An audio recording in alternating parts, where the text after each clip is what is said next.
Bien, el comando que vamos a ver hoy se llama blend en inglés o fusionar en español.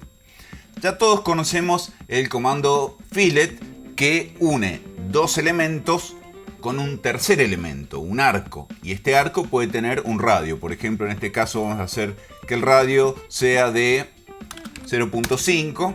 Entonces selecciono este elemento y lo uno con este, o con este, o con este, etc. También vimos que en la medida que este radio era más pequeño, los objetos tendían a encontrarse en un punto.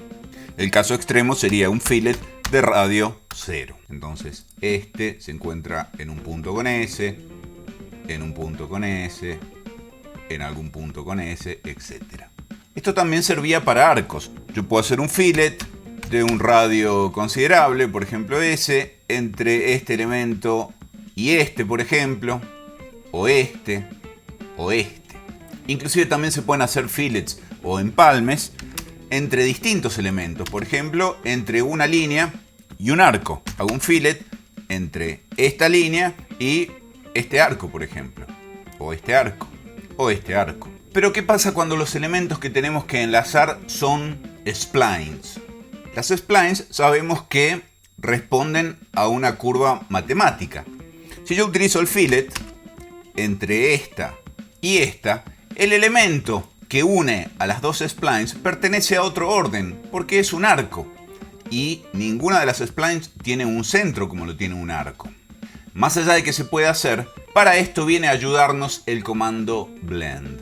El comando blend une líneas, polilíneas, arcos e inclusive splines con un tercer elemento. Pero este tercer elemento, a diferencia del fillet, no es un arco, sino que es una spline. Fíjense, por ejemplo, yo selecciono esta y ahora la quiero unir con esta.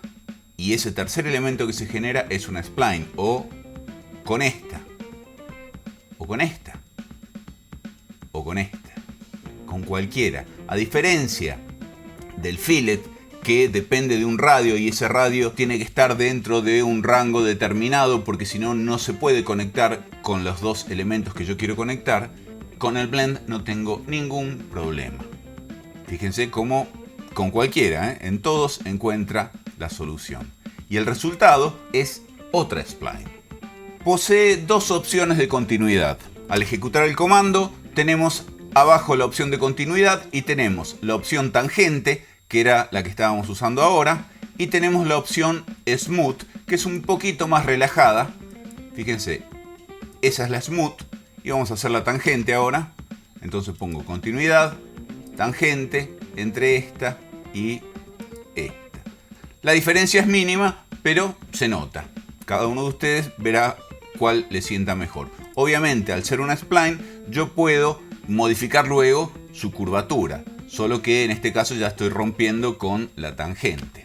No solamente sirve para unir splines entre sí, sino, como bien dije, sirve para cualquier elemento. Por ejemplo, acá yo tengo líneas, arcos y splines, y con el comando blend yo puedo unir un arco con una recta, con otro arco, con una spline, con lo que quiera.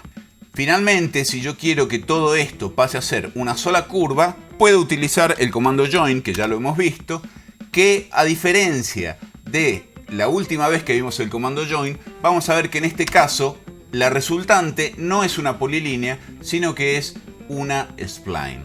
Al haber una spline dentro de los elementos que yo utilizo para hacer el join, el resultado final es una entidad que corresponde a la entidad de mayor jerarquía o de mayor complejidad dentro de los elementos seleccionados.